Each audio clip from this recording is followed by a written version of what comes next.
Welcome one, welcome all, welcome to another exciting episode of Tales of Citizens right here on the Sound Strategy Network. I am Bridger, and I'll be your host today as we talk about Star Citizen, asking the deep questions. We've got a great show for you today. Glad you got a hold of the program, however you may have found it. Tell a friend or two, won't you? We are going to be talking all about Star Citizen's announcements and presentation at PAX East. There's a lot of cool stuff to go over and a lot of interesting questions to ask, and the panel we have here today is going to answer that. Thank you very much for joining me. Welcome, Mr. Tim Young. Welcome again.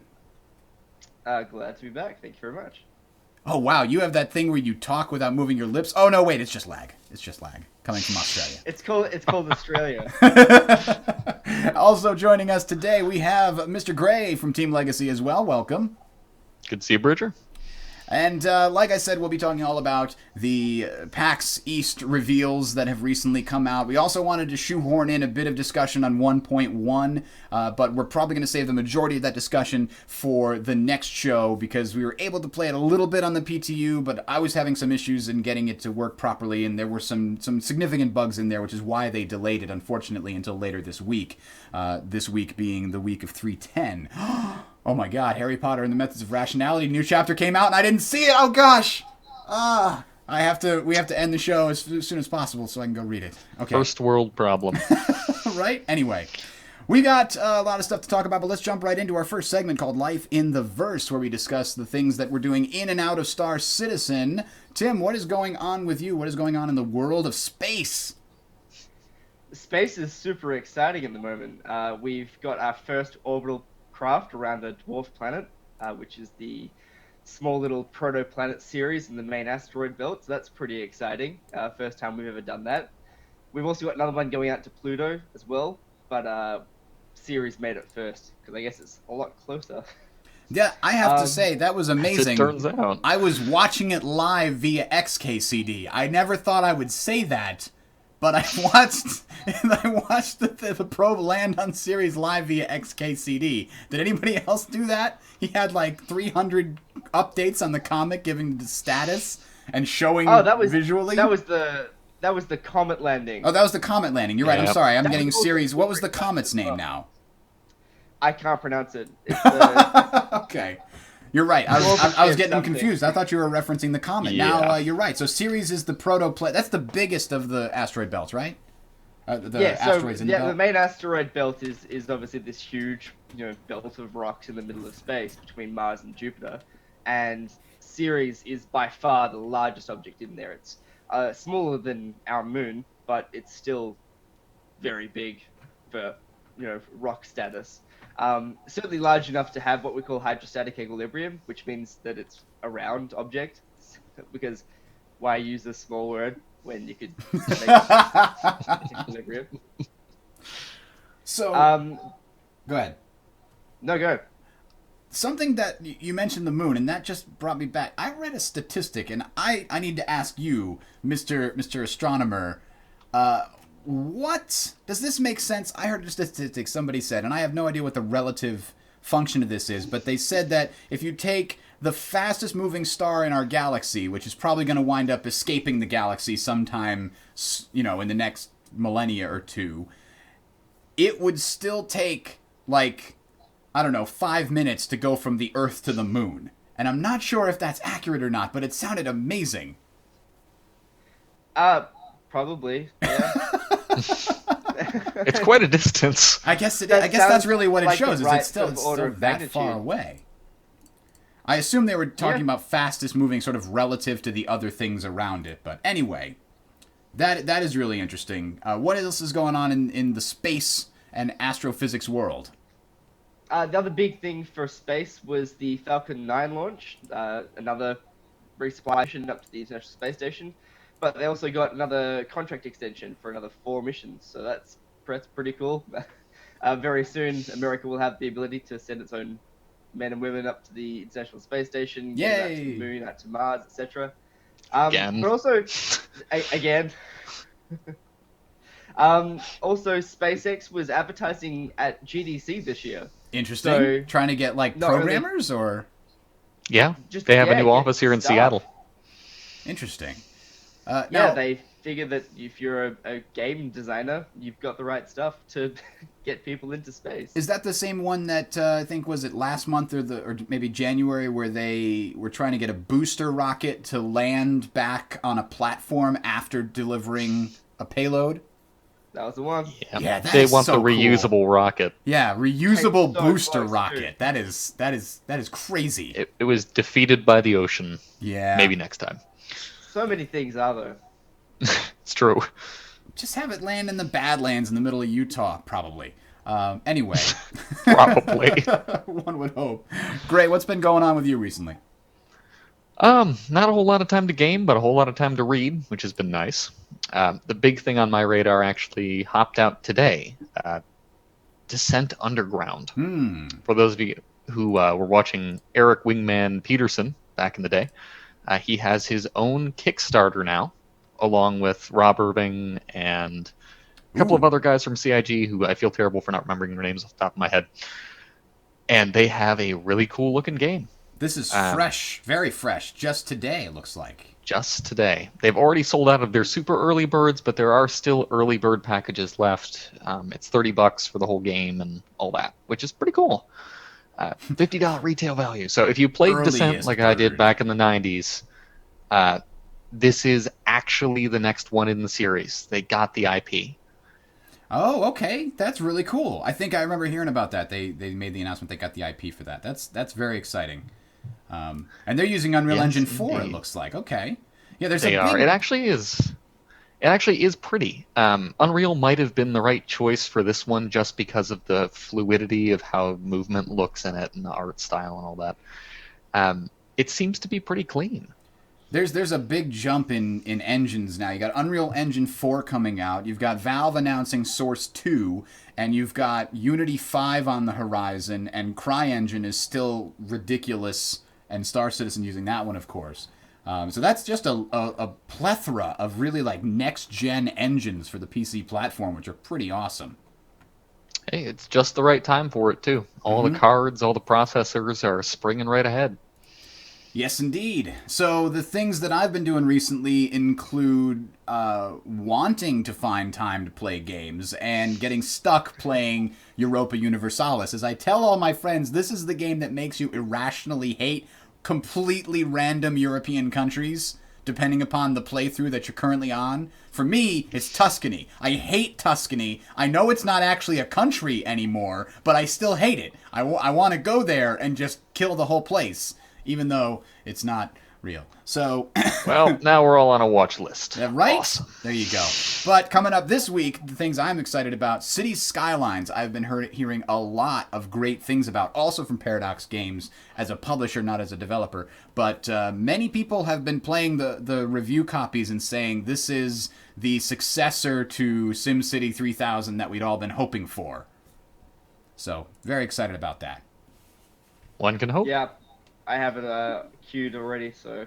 Yeah, This is I saw good. Sid Meier's Spaceships was $11 on Green Man Gaming when I was buying City Skylines, and I'm like, all right, Sid, I'll go for it. I didn't even... I'll just do it. Why not? It's only $11. All right.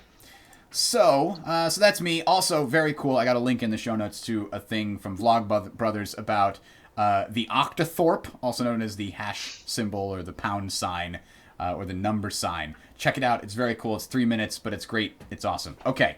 Let's jump right into Star Citizen and PAX East because there was a load of things to talk about. But before we go to the PAX East presentation, Games Nexus, as always, seems to come through with some really cool stuff. And in this case, it was an interview with Chris Roberts specifically about the instancing technology that they've been developing that they call the zone system. Did you guys get a chance to look through this? Yes, indeed. I was very impressed. I mean, it definitely plays the idea of driving that technology forward to be able to have boarding operations and deal with all of these, giant ship battles to the forefront. It's something that needed to happen. So we don't have all the details yet. I doubt we ever will until it's ready to go. But it's interesting to see that at least the baseline of this and being able to say, okay, we're going to have a local instance for the inside of this ship that we can affect in different ways, and then the outside of the ship could affect this other instance in another way. That in and of itself is an interesting tactic. Yeah, like you as flying in a spaceship around a bangle doesn't need to be aware of the individual entities within the bangle. All your computer needs to know is the bangle is there. Render the bangle. Here's where its turrets are pointing. And when you like go in the hangar of the bangle, you have entered the bangle zone, and you start getting updates about what's going on inside the ship instead of what's going on out in space. It's a really interesting system. And there had been some talk about the idea of effectively painting things onto the area around players. Whether that would be, painting people walking around on the inside of the Bengal carrier without having to model everything they're doing specifically or whatever it happened to be. That way you could see what was going on around you. And there was some speculation, I unfortunately don't have the link to me right now, that what they could eventually do is say, well, if we had 200 people outside the Bengal, we just have 4 instances around that Bengal carrier. And each of those instances could see what was going on in the other instances, and then transition into it. And they would shrink and grow those things appropriately and allow them to then affect each other by the same technology, to create what amounted to unlimited people in a given area. But we'll see if the tech gets there. Right, only being able to interact with... He didn't give any exact numbers in terms of like what he expects the instances to be able to hold, but he gave some examples that were in the 50 to 100 range. So I think that's kind of what they're going to be aiming for, which is what I expected with the kind of fidelity they're talking about in terms of interacting with the environment and being able to move in at very, good action speeds, Twitch-based speeds in comparison to something like, Guild Wars 2 or World of Warcraft, where your character doesn't have to do as many updates because a lot of it is very hotkey oriented. Even though you've got directional things in some of those too, but it's not quite the same. And this does bring some interesting questions about if you had 2 Bengals. Well, now you've got 3 servers handling this one, or 3 zones within this one bigger meta instance or whatever it is. It's a really interesting concept if it all works together that way. No, it's Bengal. I don't know what it is. A bangle. Bangle. There you go. Like a little thing you have on your wrist, a bangle? All right. Anyway, he still never seemed to address what would happen if too many people got too close. How would the zone system handle this? Since obviously, if they're only, 2 clicks away, they're basically within missile range. But if there's so many people that the zones are so small that they're not in the same zone as you, how does the system handle this? If you fire shots into another zone, does it just pass those off to the other zones and effectively make it feel like you're all in the same zone? That's still sort of an unanswered question. I hope that can be the case, but I'm kind of worried it isn't. Well, I guess it's one of those cases where they're going to have to try it and find out. Yeah. It's all good to sort of start to proselytize about how good it's going to be, but until they actually attempt to write, the code that they need and put it in a situation where that happens, they might not know what the outcome's going to be. So I don't feel too bad about Chris not going into too much detail. I feel like so long as he's got a very good plan of the very broad strokes, I feel like that's enough to go into it and start the development from there. And I think... Exactly. Go ahead. He's got a lot of really good coders. He has a shitload of money. And the fact that he's not giving us very, very specific details right now on a system that's just starting up, absolutely not a necessary, thing for us to say this is going to be. And unfortunately... there's not a reason for concern. Unfortunately, some people in the chat are asking when 1.1 is coming out. Unfortunately, according to Will from CIG, via Reddit, the 1.1 patch is going to be delayed until later this week. I'm guessing maybe Thursday we'll see it, but you can still play it in the PTU right now, I think, though I know it does have some issues. No, PTU's down, I thought. Oh, it's down right now? Yep, PTU's down. They're probably yeah, just doing some internal bug fixes. Makes sense. Okay, there you go. So that is unfortunate. Now, I mean, that's not to say he didn't give a lot of detail. I mean, there was like a 23-minute interview where he was talking about this system. And one of the things that he seemed to put a lot of emphasis on is the fact that the zone system is comprehensive. It lets them handle all the data within one system instead of having multiple systems to handle different things. Like, okay, spaceships are handled by this system, FPS combat is handled by that system. Like, it's all handled by a single intricate system that does updates to player states and also does updates to the states of their weapons and the states of their ship and things like that. So that seems to be a very important piece of making the whole system more efficient than like the default netcode that comes with the CryEngine 3. Yeah. Yes. Absolutely.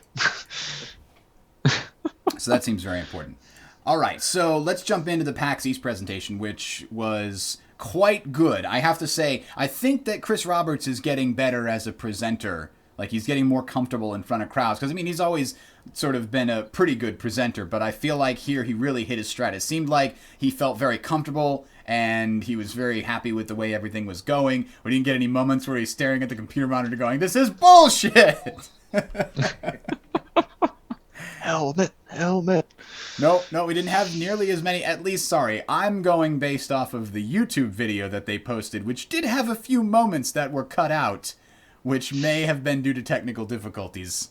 So maybe they did have those, but he didn't seem quite as nervous or anxious at this one as in past ones, as far as I can tell. The worst of it's behind him. Yeah, that's true. So, the big news, they're now calling it Star Citizen 1.1 instead of Arena Commander 1.1, which is interesting, because I guess they're kind of deciding they don't want two different brands competing, and now they're going to start putting out the social module soon, so you can really start calling it Star Citizen 1.1, and you're going to have the FPS module, so now it's really coming under the Star Citizen brand at this point.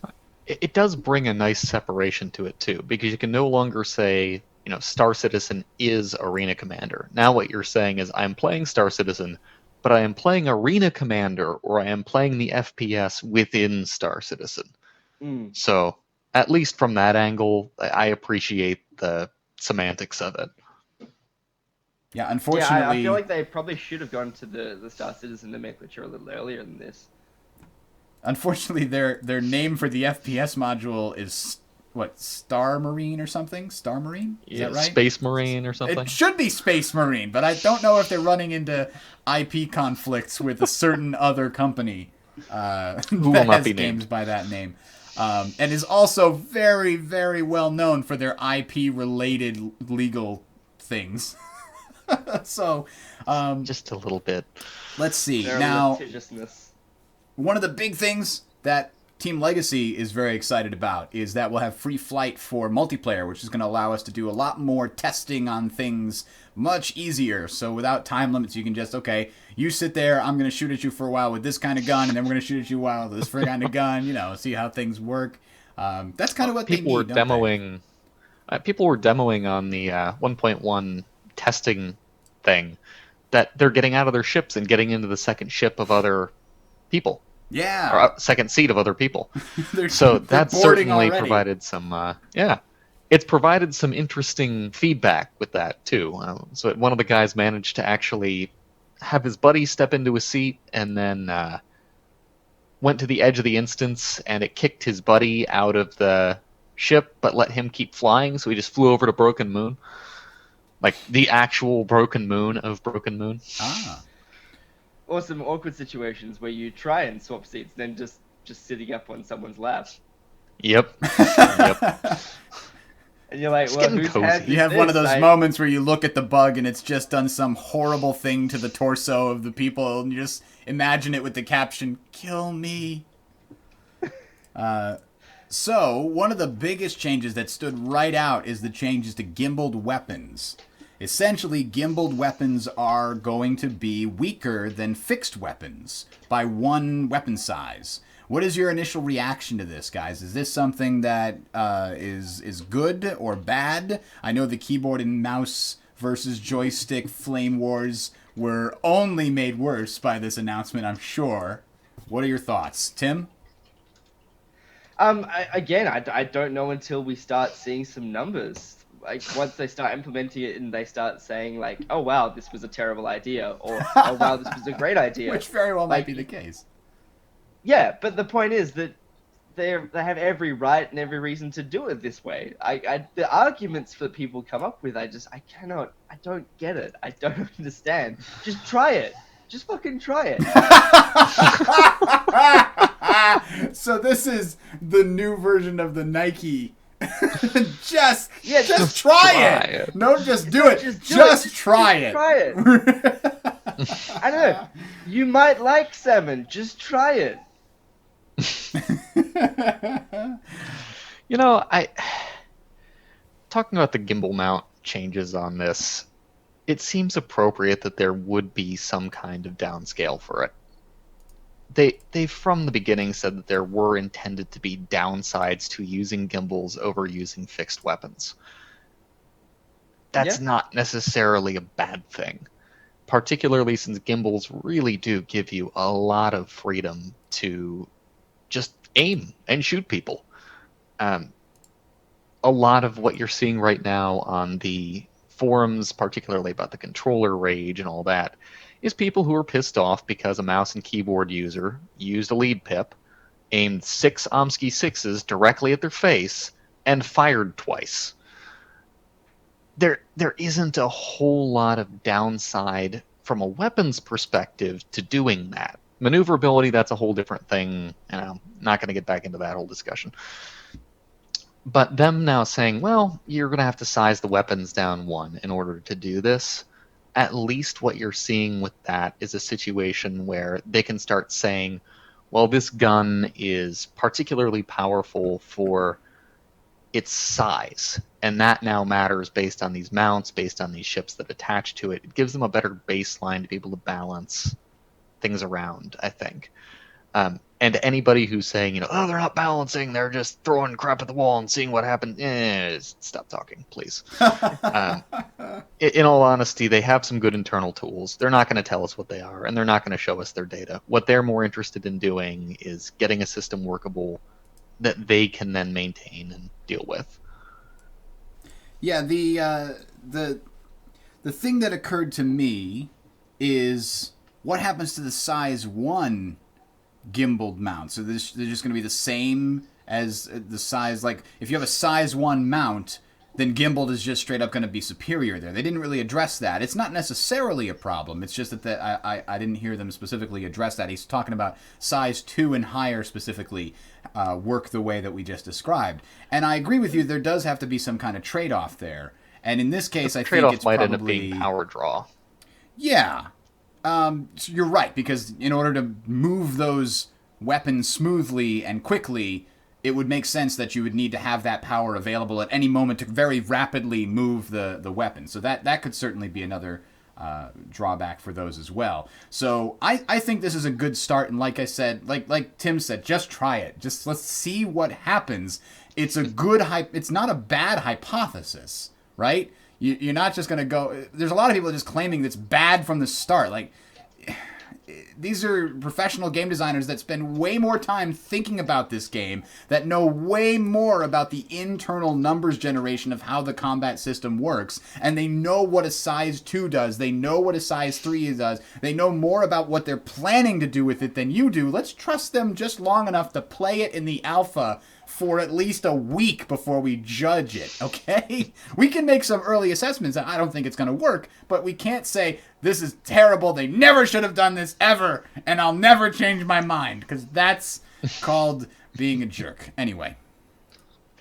Electronic access.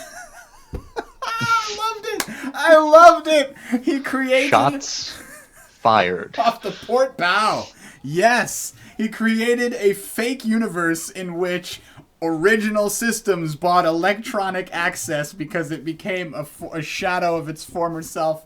Oh, that is brilliant. It's a complete reverse of the actual history of the two companies. For those of you that don't know, Origin Systems is the company that built Wing Commander. It's the company that Chris Roberts and many of his compatriots at CIG worked for back in the day. And Electronic Arts bought them out and dismantled Origin Systems and then used the Origin name as simply a brand for their products for a while before retiring it completely. So in his fictitious universe, he has EA being bought out by Original Systems, which is awesome. just great. Can't go Yeah, I wrong gotta with say, that. when I saw that, I giggled like Ron Swanson. I was in tears at that point. It was just too funny. Nice. So they're using it simply as a storefront brand name for the rec products, which, by the way, is great because the rec products are something that is so contentious, almost like free-to-play stuff. So it's like, EA, damn you, you have your fingers in every horrible pie, even the part of Star Citizen that's contentious. It still shouldn't be contentious, and I still kind of want to hit some people with a bus. But Yeah, but you know. we've been there. We've been there. We've been there. We We've don't want talked to about rehash that. So I already revved the bus engine a couple of times. and he's reiterated here again that it's going to also affect the FPS module, and that it has active play only is counted on a daily basis. So if you don't play with your rented equipment for a month, you haven't spent any of the time. If you play for it for an hour, you've spent 1 day of your 7 days. If you play for it for 8 hours, you've spent 1 day of your 7 days. So this actually is very friendly to weekend warriors who play for, 4 or 5 hours on Saturday and Sunday and don't get time to play during the week because they have to spend time with their family or their job is really busy. It's a good system. Quiet down in the peanut gallery.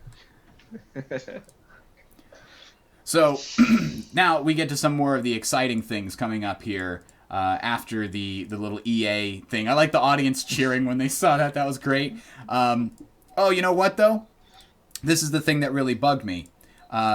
Let's go back to one of these earlier things. Let me see if they do the shot like I expect somewhere in here.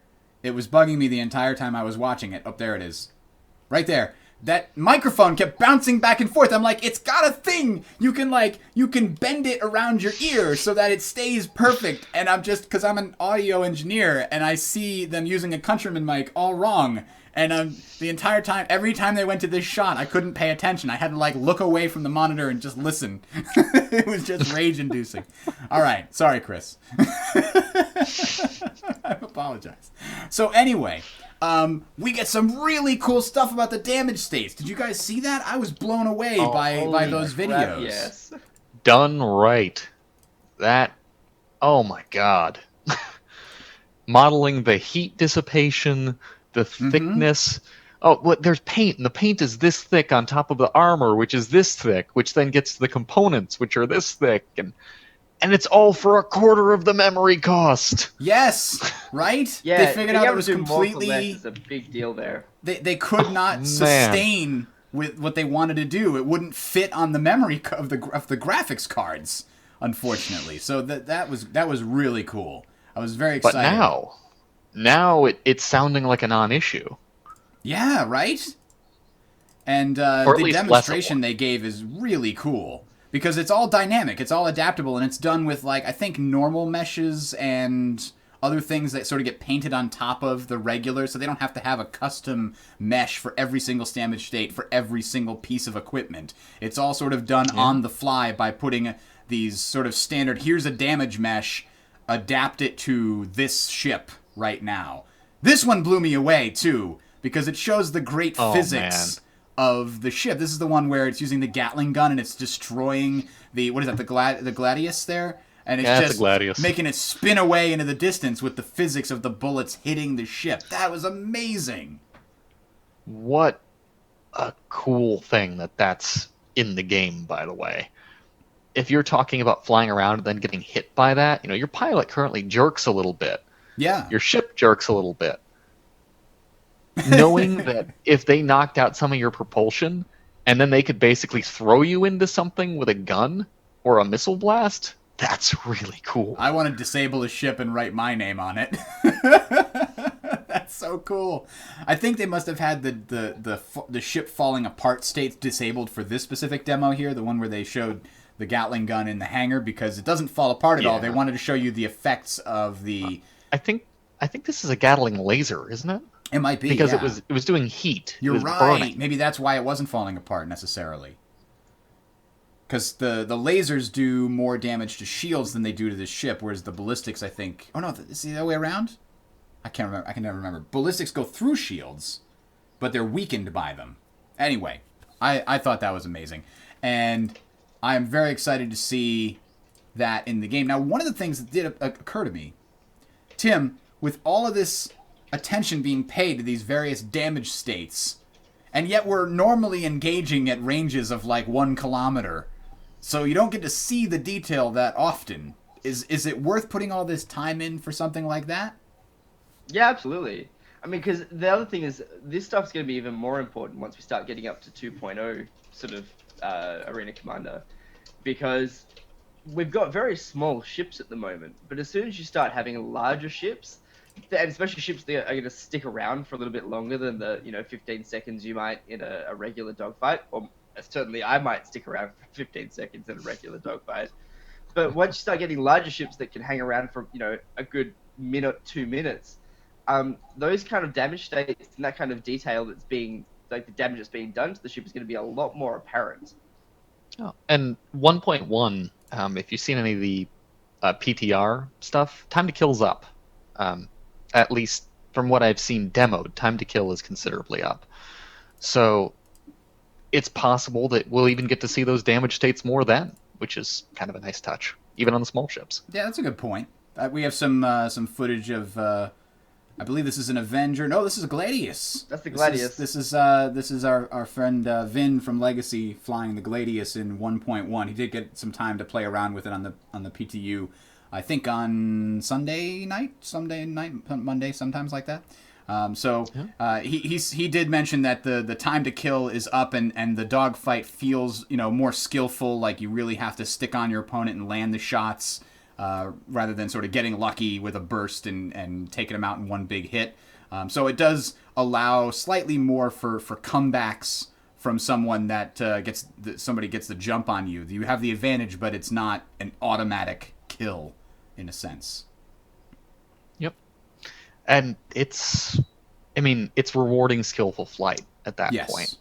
If they can't just knock you out in one, you at least have a better chance to have some counterplay, which, should be the goal. Yeah, counterplay is a great word. And if you haven't seen it, there's a great extra credits episode where they talk about counterplay. They use a lot of League of Legends examples, because I think that's a term that might have been coined by Riot.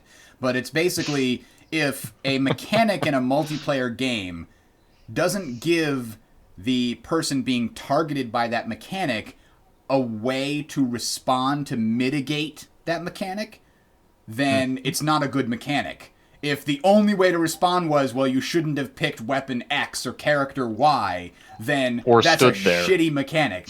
Right. So if there's a way to dodge it, or there's a way to, hit a particularly weak point of a heavy armor suit or something, that's called counterplay. That allows you to use skill to counteract a particularly good thing that your opponent is taking advantage of. That's what you want every multiplayer game to have a lot of. There shouldn't be a mechanic in the game where you just go, well, literally could not have done anything there. I could not have affected the outcome of that particular swap or trade or death or what have you. So that's good to hear. Indeed. Let me see. What else came next? Teabagging in Star Citizen confirmed. Chris Roberts said the first person to write their name on their enemy as they're killing them is the teabagging version in Star Citizen. Or the Sea Lion Shuffle, huh? Yes. Sea Lion Shuffle. Oh my god, I laughed so hard. It's over on Reddit if you guys haven't seen that one. You can go prone in the current test bed, and it is buggy. And it is hilarious. Let me see if I can find that. Someone also made a version of the Harlem Shake with people jumping up and out of the floor. And that was Vindul fish. Again. Yeah, yep. And a little Vindul fish hanging off the freaking disco ball. I just lost it. Here we go. The Sea Lion. Yep, there we go. That's great. Yes, folks, we are playing an alpha. That is happening. Yeah. So, let's see. What happened next? Let me pull up my notes here. We had, the Retaliator reveal. That was amazing. Man, is that a pretty ship. The design language on that is just spectacular. I could not. I want to turn my freelancer in right now and pay an extra couple $100 and get this baby, because holy moly, it's beautiful. It is just flat out beautiful. Now, I thought when they originally sold the Retaliator, it was like a stripped down version, almost like the way that they were selling the Javelin as like a build your own battleship. The Retaliator was a similar concept, but the specs now include the one that they gave at the presentation said it's going to be like, it comes with these 6 giant cluster missile bombs or torpedoes or whatever they call them. Torpedoes. Yeah. So they get dropped, they fly into somebody's side, and they explode in ways that they really don't enjoy. Well, I get the impression that since they call them cluster missiles or cluster munitions, I'm guessing it's like one giant bomb with a whole bunch of smaller, like regular-sized missiles in it, all intended to hit like a capital ship-sized target, like javelin Mega rattlers. size. Exactly, mega rattlers. That's a great way to look at it. Yeah, exactly. So, it just looks beautiful. Yeah, the level of detail and polish on this one is really something else. I'm going to be very excited to see this one in the hangar. Yeah, everybody else in the chat's like, I want my tally. It also has that great, shorthand. That's great. Can't go wrong with that. All right, so... And then they show some of the... shows Did the Retaliator always have 5 turrets?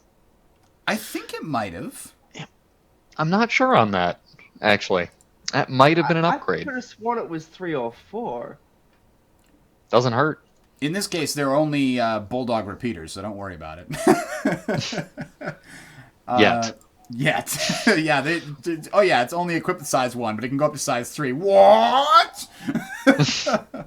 We don't know that. I'm just making that up. Okay, so now it's got room for 6 of these large torpedoes. Do you think it would be... It must be... I'm sure they must have plans to make it equipable with regular size, like anti-fighter missiles that we're using in the games right now. How many of those do you think you can equip? When you're talking about the loading system, if you look at the way that the interior of the Retaliator is set up, you have 2 really big... Or you have one really big bay right there that has 2 big torpedo holders. Pick them up, drop them. There you go. And they're self-propelled from there. I think to start seeing a smaller missile system, you're probably looking at something just like the Freelancer Miss if they let you do it. And I think that's a pretty big if. I feel like setting up the Retaliator as a designated small ship killer almost goes against the design of what they have done with the ship thus far. But yeah, I can definitely agree with you on that. What do you think, Tim? Would it be wrong to also let it carry small munitions? I don't think it'd be wrong necessarily. I think you would you have to sacrifice something for it. Like it's a pro and con game. So I think you could certainly have it take out smaller ships, but the design of the ship is definitely for combat against large vessels. That said, if you've got 5 turrets and they've all got, an actual person manning them, I'm not sure how much you're going to need in the way of yeah. It's true. It definitely seems like the B-17 or B-29 sort of flying fortress equivalent in Star Citizen, which just, oh man, I love those planes. Just gets my motor running, as it were. It's true. So I definitely am super hyped to see that in the hangars, and certainly see it in Arena Commander 2.0, which he said is gonna be summer. We're gonna see the Freelancer is gonna be in there. We're gonna get the Constellation. We're gonna get the Retaliator. We're gonna get the Caterpillar. Oh man, I'm so hyped to see those things show up. Starfarer. Yeah, you know what? Maybe we will.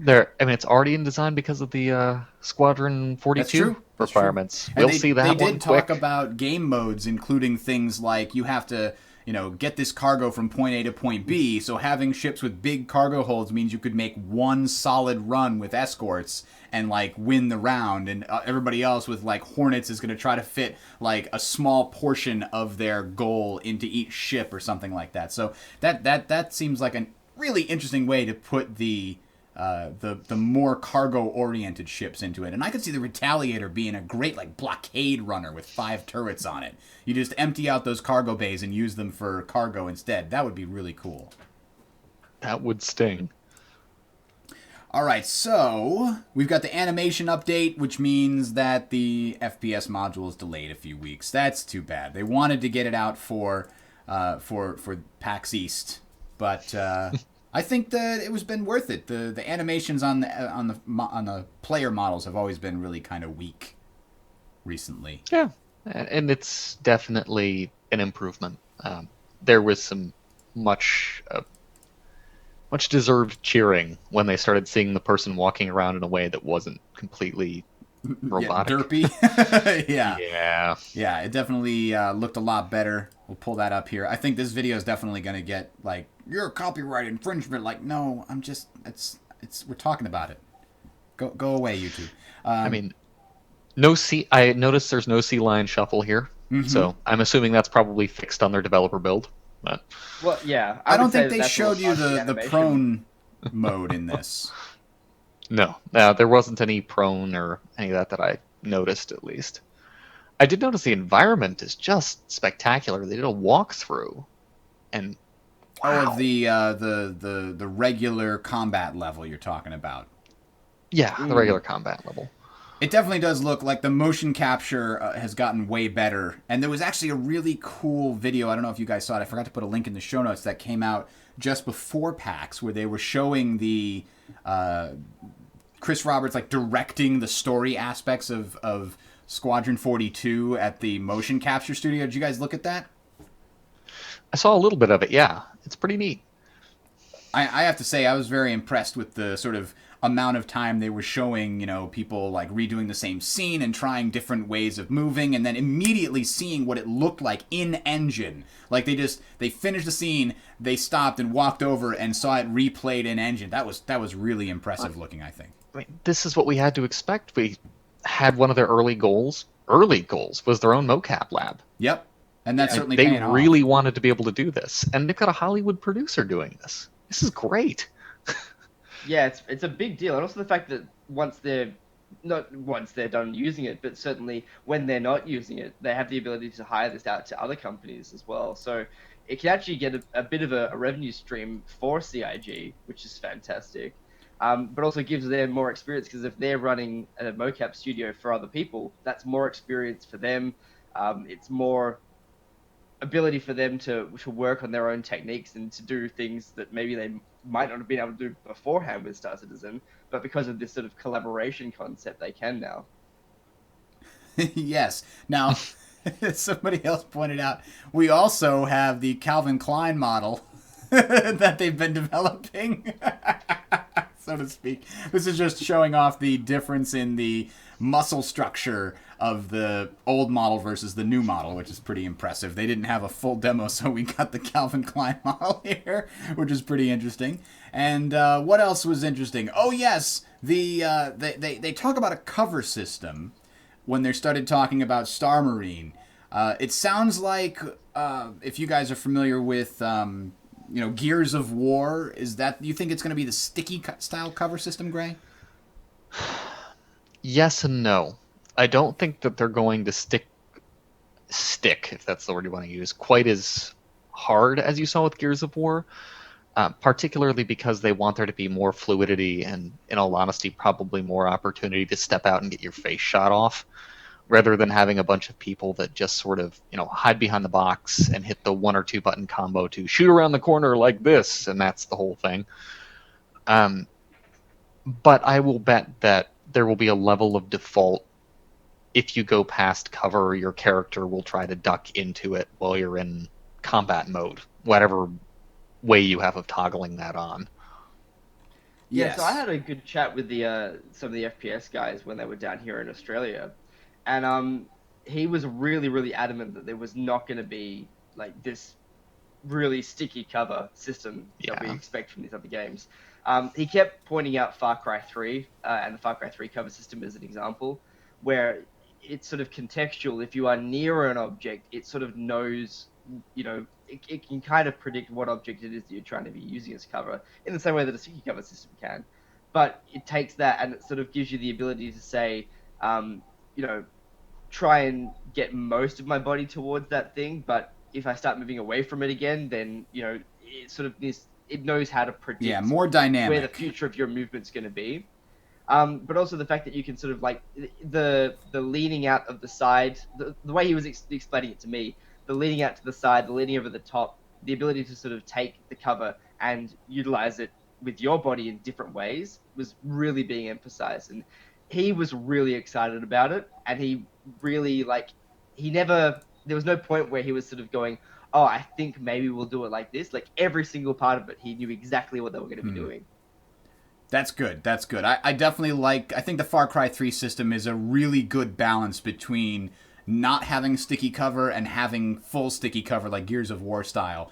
I definitely was very happy with that when I was playing. Like, basically, you're right. It makes it contextual so that when you're not next to cover and you do aim down sights mode, it'll just aim down the sights. When you're next to cover and you're looking in the correct direction, it assumes you want to barely peek over and fire or peek around the corner and fire. And that just feels great, and it looks good too from an animation standpoint, because if you don't have that, what you have is cover that always comes up to people's heads because they have to be able to shoot over it if you don't have that contextual cover system, right? Or they just pop up, stand up full 100%, like just from the waist up above the cover in order to shoot, and then pop their head down below it when they don't want to shoot. And that looks Every terrible. box will be exactly 4 foot 8 inches tall. Yes, that's right. So this does give them quite a bit of flexibility, and of course they're using the CryEngine 3, so they're probably able to build off of the system that was used in Far Cry 3 anyway, which is great.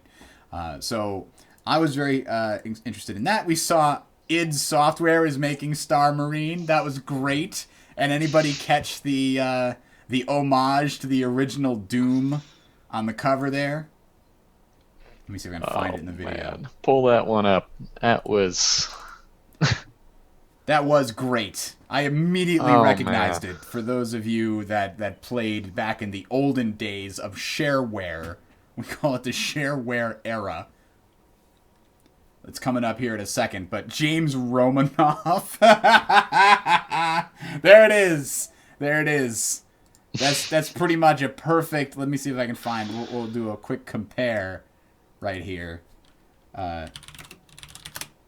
We'll find it in an image search. There it is. That's it. You're a bold man, Bridger. I wouldn't bring out my search history on a web stream. That is immediately what it evoked to me when we saw this. He's firing down in exactly the same angle, which I thought was great. All right, so that was great. Star Marine sounds great. We did get a walkthrough. He talked a little bit about the 3 infantry classes. What was your initial reaction to that, Tim? The sort of light, medium, and heavy. And it looks like the main thing to take away is that heavier armor is slower, is heavier, stronger, and you get to use bigger and heavier weapons, presumably. I assume that's because, like, the medium and heavier, specifically the heavy weapon isn't like an exosuit, so it helps you carry heavier weapons.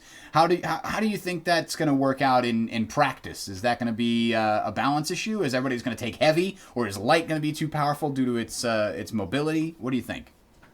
Well, so I'm really hoping that they go the route of Brink here.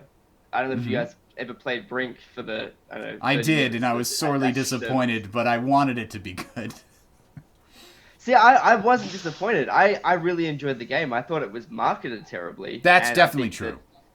That's fair. With a bigger community, it could have been a really interesting game. But I think if they go the route of Brink, where the light characters have this, really good sort of free running system, the ability to maybe even get to places that a heavy just simply cannot get to. I think that's the biggest problem, is that a heavy shouldn't be able to get everywhere that a light can, just if they're determined enough or if they find enough sort of glitches in the level. Because the ability to have one of those really, really big guns, I think that you need to limit where that gun can get to before you can start to sort of looking at the balance side of things. Remember, this does tie into piloting as well. You won't be able to pilot in heavy armor. They've already basically told us that. So when you're talking about where the gun can go, that's a really apt thing. You can't put a gun in the pilot's seat. So you might have somebody in light armor, maybe medium armor in some ships. I almost find that doubtful.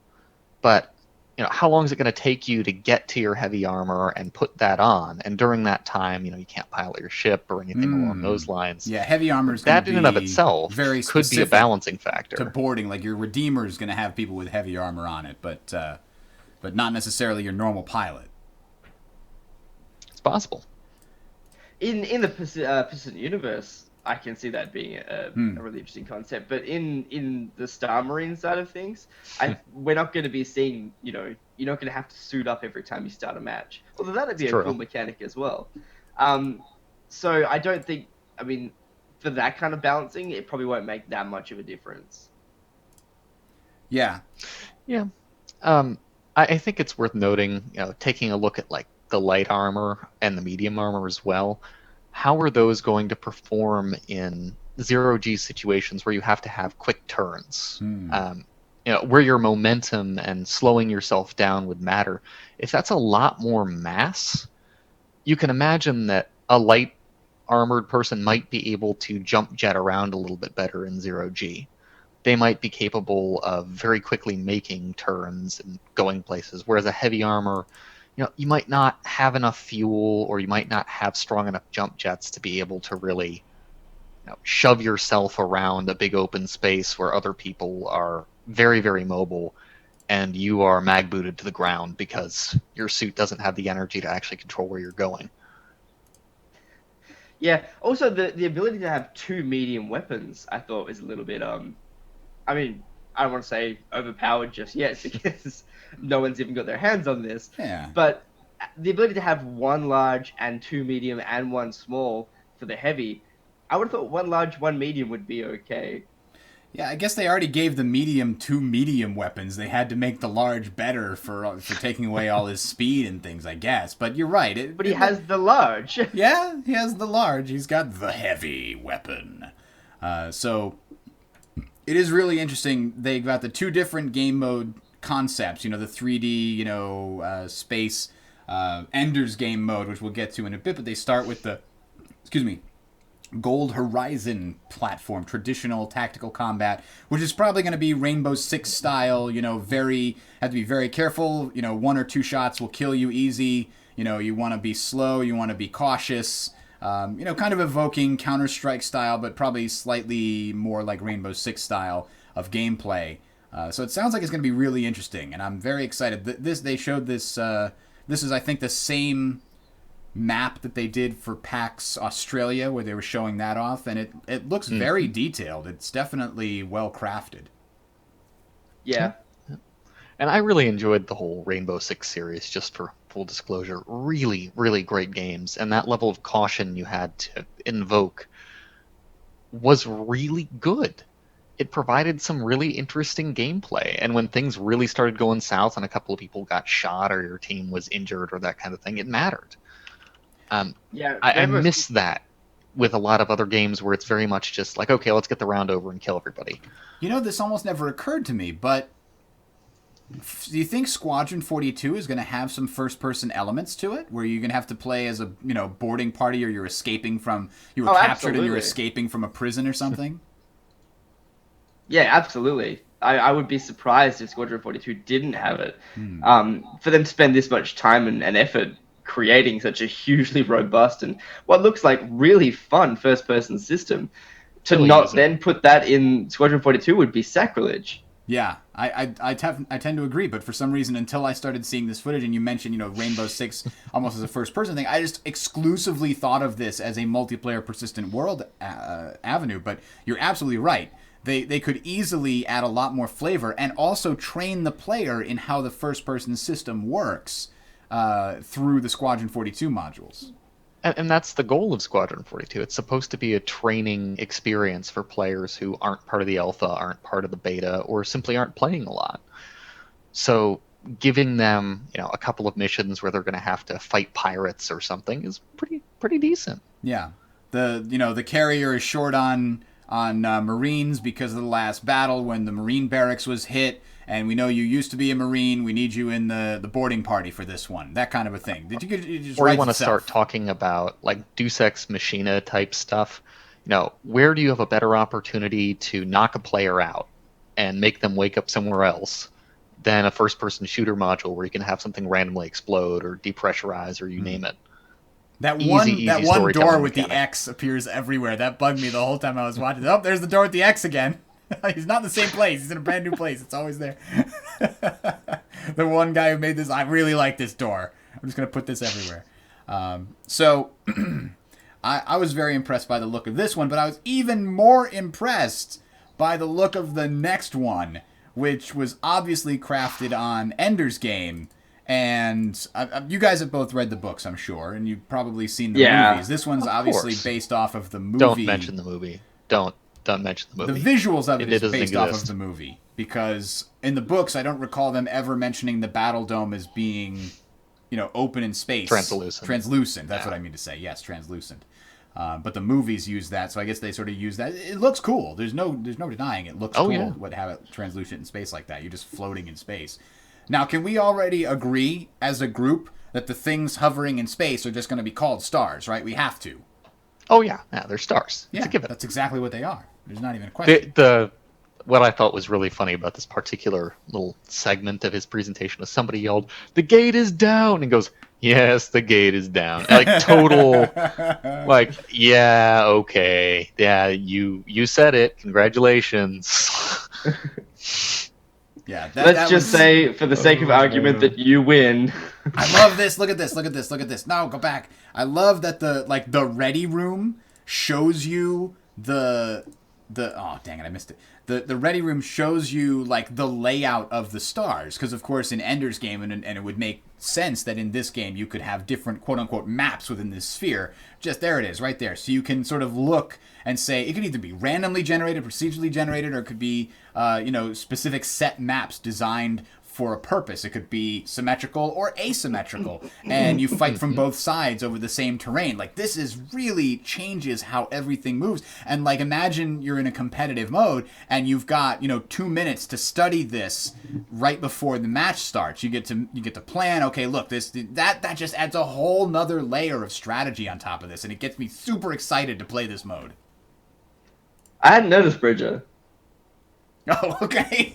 That was, ladies and gentlemen, sarcasm from Mr. Tim Young. But anyway. That's what he's here for. So, what are there any other things? The things that jumped out to me in this mode are, they're going to be, like, it looked to me like there were a couple times, I don't know if you guys noticed, where you could use the laser to not only pull yourself, like grappling hook, but push yourself away. Did you guys see that? That was an interesting thing. I'm not sure how you exactly control that, but I'm assuming it's just two I'll separate take it. buttons. Maybe Hopefully so. it's two separate buttons. And then... Well, I would assume something like a modifier key and then just left and right click. Yeah, something like that would make sense. And the other thing I wanted, because there was something I really liked about Tribe's Vengeance, and that was how the grappling hook worked. It didn't necessarily improve gameplay, but if those of you that did play Tribe's Vengeance, you could, like, in the underground cavern levels, you could fly around like Spider-Man. You just swing from place to place. It was so fun. And I want to be able to do that in this mode. In fact, in Ender's Game, Ender does that. He uses like a long piece of rope or wire or something to have one of his characters sort of go... They like throw him, and then the goes taunt and wraps him around. Loops around, exactly. Yep. Loops around the star. I hope that they have a mode where we can sort of have it be static, so we could be going past something and like sort of latch onto it in order to do a 90-degree turn around it. That would be really cool. We'll see. I mean, I could see them adding a grappling hook that's like literal rope at some point and just seeing if it works. For now, I'll just be happy with the weird momentum gun. Yeah. That looks pretty exceptional. I noticed the rounds were over very, very quickly with the devs. I wonder how that'll play out with the general population. But well, there was only, what, 4 cool. or 5 on each side? It looked yeah, like? something like that. And it didn't and seem... it looks like it can be 8v8 eventually. Yep. That's the... I think this one was bigger, wasn't it? 16 by 16, I believe. Oh, I'm almost positive. 8v8 was the smaller game mode in the traditional combat. Space this one Station. said 16 by 16. He said, which is ridiculously huge. It is. It is. I'm assuming that this map could certainly. It definitely looks like this map could easily support that many people because they only had a few people in this map, and it definitely looked really empty. But this did evoke. Did you guys ever play Shattered Horizon? Yes. I really liked that, but I never actually played it. I played it on like a free weekend, I think, and it was pretty fun. It was kind of unlike anything I'd ever played before in an FPS. I mean, it was basically this. It was an FPS in zero G, sort of with people in spacesuits fighting in space around a shattered space station. It was very cool. And Well, see, I think we're in for a treat here. Yeah, look at that. He hit the thing and he moved, so that's good. He's sort of changing his orientation too at will, so he can sort of rotate like the enemy's gate is down style. And he can crawl around on the star. That's something I was like, I wonder if they can. And then he did. He just sort of grappled the star automatically and crawled around on it. That was great. And that might speak to some of the early development of their cover system. True. That could easily be immediate grapple, immediate, hey, I'm here. This has a lot of potential, and I'm really looking forward to playing it. One of the best things about these sorts of systems, I think, will be with the FPS in zero G. To be honest, there will be less for people to complain about. The Joe G in the chat. You say that, but people are still going to complain. Joe G. All right, prove me wrong, guys. I'll make a rant for this. Joe G in the chat, in the YouTube chat, wants to know if anybody did play it, can you grapple other players? Can you have like 3 people all laser one guy to like push him across the arena? That's a really or laser him from different directions and just tear him asunder. Drawn and cornered. The system wasn't meant to handle that, and so the damage states automatically took over and made him look like he was shot. So if your buddy gets shot, you grab their body and you throw it at people. It's like... Yeah, I thought you were going to go with a medic thing here. You just pull them towards you and heal them, but no, you're thinking about using their corpse as a ballistic weapon. That's right. Yeah, got to be innovative here. The chat is debating the realism of screen bobbing. There was some interesting debate there about the realism of the Gatling gun and the thing being spun around. I was trying really hard to not look at that. Yep. About you were trying not to look at it in the actual video or the chat discussion? The chat discussion. I was watching. Who are catching this later? Our chat is a lively place. You should be there. It's amazing. Yeah. So yeah, definitely. I love seeing people help give us things to talk about in the chat there. So sort of the last thing after that, and I didn't see, did the devs win, or it seemed like Chris didn't know who was who and none of the players knew who was who either? Like, are you the red team or the blue team? I couldn't figure it out. So I'm just shooting things. Here is the money shot slide, essentially, from the event. We get to see the upcoming timeline of Star Citizen. We're going to be seeing the first-person module, he said, 2 or 3 weeks, probably still within March, and the social module shortly thereafter.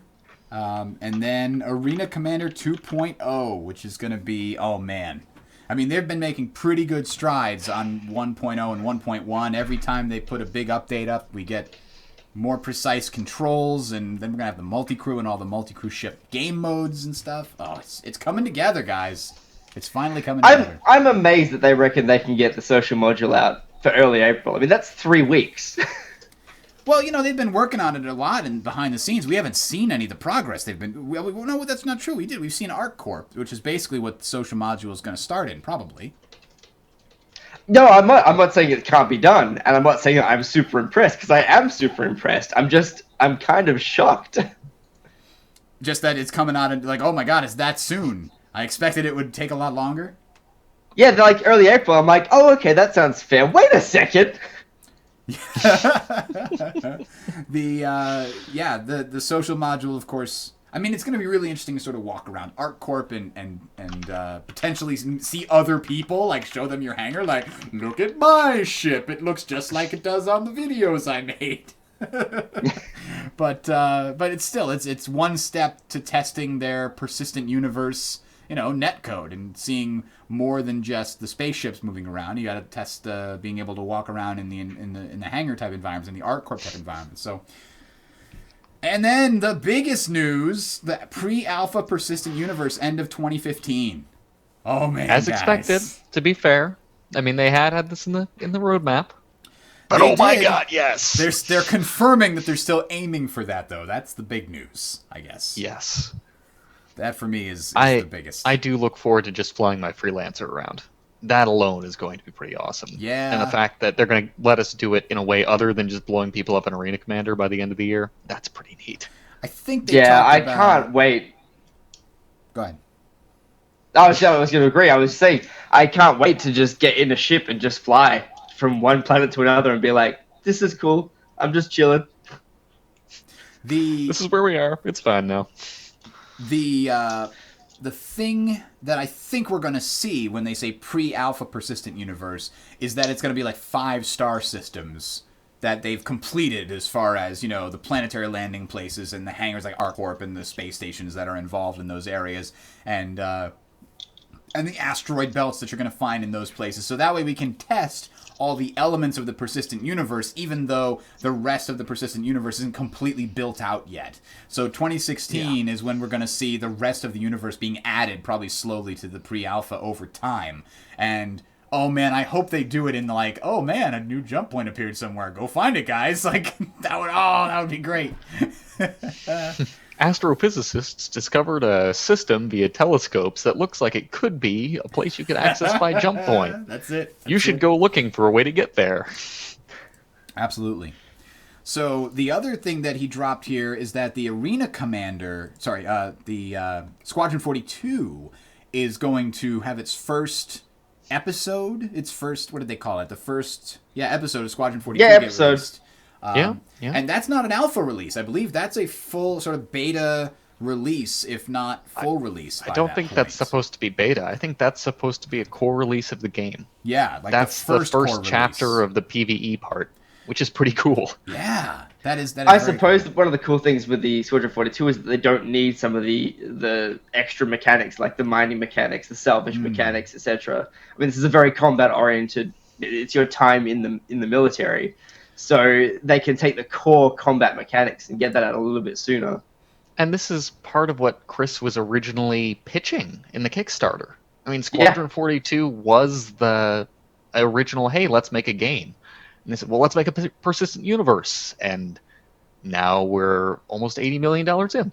So we finally get to see some of that original, hey, this is what was cool enough to get some of us to pledge before there was a PU. Not only that, he mentions that I believe that he's describing the first episode, and he says 20 hours over 17 missions. It's really hard to hear if he's saying 17 or 70. It sounds like 70. I just can't believe it would be 70. It must be 70 and 20 hours can't be right. No. That's why I'm guessing it's 17 Take a crap. missions. The only way it could be 70 is if he was like all the different dynamic parts that could become missions he's describing there. You only wind up playing through 12 or 14 iterations of those 70 when you play through it. That may be what if he did say 70, that might be what he's talking about. But 20 hours is a pretty solid number. That's like a full game for most. I mean, let's talk about the Order 1866 right now. And the controversy surrounding that. So yeah, if you only enjoy the first episode of Squadron 42, you've recouped your like $40 investment right there. That's it. You're done. And if you're listening to this show, you got a bunch of free entertainment while listening to this show, which probably amounts to, I don't know, we're on episode 23 now, so what, hundreds of hours? No, but yeah. We've probably been talking about Star Citizen for longer than the first episode is going to take to play. What JT March is saying over in Twitch chat is that they're supposed to release about 10 missions at a time. So 70 may actually be accurate. So maybe he's talking total 70. Yeah. And then it would be like 10 missions at a time making up a chapter, or whatever you want to call it. Yeah, that makes sense. Let me see if I can find the moment. It's very slightly ambiguous when he's discussing it. Let me see here. this overarching trilogy of Squadron, like the story. Yeah. So But Welcome Killer, I think Van whatever the Helsing case will may very be, similar. while you're looking that up, it's definitely going to be an interesting system to see how they transition between those episodes. I'm wondering if we'll actually see some form of, Mass Effect style player choice, or if we're going to see some form of Mass Effect style player herded to a specific ending. That's a good question. Are they going to have like sort of multiple ways you can end the first episode, and that determines how you start the second episode? I mean, they've already got so much on their plate to also add a sort of dynamic mission system, but I feel like they're also not telling us anything. I They're feel doing like I remember a really them good saying, job of keeping it close. Yeah. I thought I remember them saying they wanted to do a dynamic mission system similar to like Wing Commander, but they might still have the crutch where, the journey you take will be dynamic, but you always end up in the same place in terms of the next mission's going to be X, but maybe your status is going to be different. Like, oh, you got busted down to private because you screwed up too many missions, or like, so some of the core elements of the story can change, but they can count on the next mission is always going to be X in the second episode. It's really tricky to do that and make it sort of invisible to the player. All right. We'll see. I'm curious. I'm very curious to see what actually ends up happening with it. And they're going to surprise us. Chat room, what is your favorite sort of branching dynamic story-driven game? I mean, there are some great ones out there. Mass Effect has always been held up as one, right up until the end of Mass Effect 3, of course, with all the debate that comes from that. But I think the one that's always held up probably as the greatest is Deus Ex. The original Deus Ex is very interesting in how much leeway it gives you. 3 complete endings, and every time you approach an obstacle, there's like, at minimum, 3 completely different ways of bypassing or overcoming that obstacle. It's a struggle to think of another game in recent memory that gave you the kind of dynamic options that one person's playthrough could be completely different from somebody else's playthrough, unless you're talking about some kind of random or procedurally generated game like a roguelike. Yeah. Those are about the only competitors I can think of. Yeah, I can't see them doing the full procedurally generated thing. I'm just kind of curious. Maybe we'll see paths. Yeah. Or I know that they mentioned that they want to make it so that failing can still be progress. Like, you can fail a mission and have it impact future missions and not just force, oh, you failed, replay it. Like, that's one of the worst things that you can do if you're trying to create an immersive experience. Failure should equal progress, but it can equal, progress in a way that narratively makes sense, even if it doesn't change what happens. Like, if you had succeeded, then you still go on to this next mission. As long as the player doesn't know it, this is what the Telltale games have shown us. Like, The Walking Dead has shown that if you can hide from the player the fact that not really anything changes based on their choices, if you can give them the illusion that those choices matter, that's all that matters, right? So you just have to have it respect the player in terms of reinforcing his agency or the appearance of his agency. Unless, of course, the failing is because you died. That would be difficult to explain. You're right. But No, man, that's cool. We'll continue the story without you. It just turns into a movie from the moment you die about your wingman. Just takes away your controls. That's great. That would be like a great April Fool's. Like, they just patch the game and set it up so that you just start becoming a spectator after you die the first time. I don't think many people would laugh though if they weren't aware of it. All right, guys, I think that's it. We got to cut it in here. I know Gray has some place to be. We've been talking for well over an hour here. We're going to talk all about 1.1 next week when we have way more time to really play around with it. So that'll be our main discussion. 2 weeks. So this is 2 weeks. So the 22nd of March, Sunday the 22nd at 7 p.m. is when we're going to record. You can find us on the YouTube or on the Twitch. You can find the links for those on talesofcitizens.com. Thank you very much for joining us. Guys, any last comments here? Tim? Just try it. Gray? Seconding what Tim says. That'll be the call to arms of the Tales of Citizens army in response to any and all trolls on the Star Citizens forum. Just try it. That's it. Thanks, guys, for watching or listening. Till next time, I am Bridger, signing off.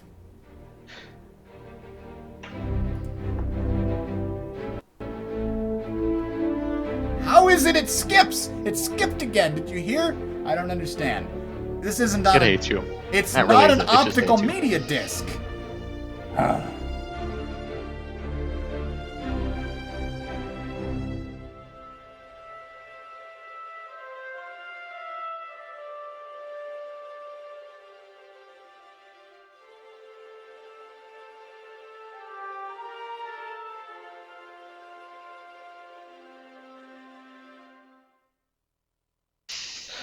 If you're listening to this, you have reached the end with the secret commentary after the show.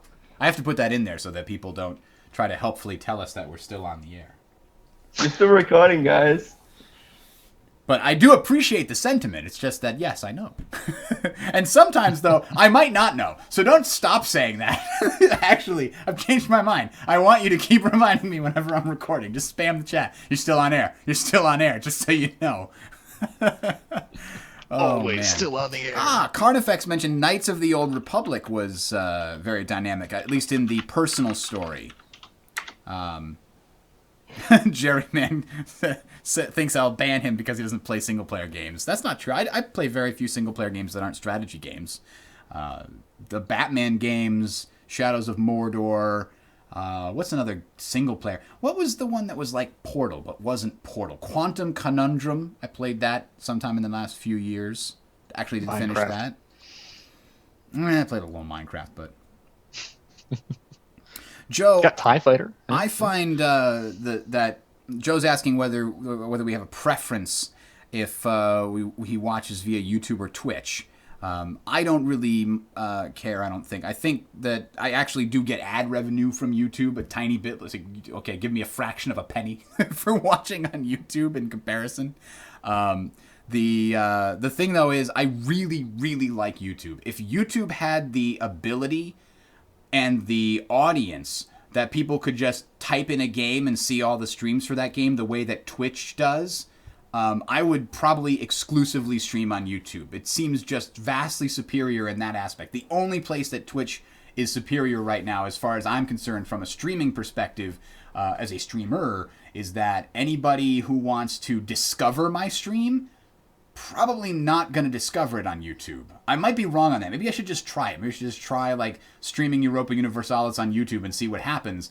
But you know, when I stream games on Twitch, I'll have people that have never, who don't know who I am, that find it because I'm streaming a game that, not too many other people are streaming, and they're checking out the top streams, and I'm like the top with like 12 people playing EU4 in a stream, or Civilization 5 or something. So discovery on Twitch seems to me, and I haven't tested it. I'm gonna test it though. I'm gonna test it in the future. But for now, I want to go play some City Skylines. I might. Yeah, I just booted up Steam. I'm getting that out now. I'm gonna start downloading it. So to that end, I might. You know what? I might stream that. I've got everything set up here with the green screen anyway, so I might stream that on Twitch here in a bit. Actually, on the YouTube. Let's see if that works. We'll test it out tonight. All right, guys. I will talk to you all later. Have a good one. Thanks for showing up. Catch you around, guys.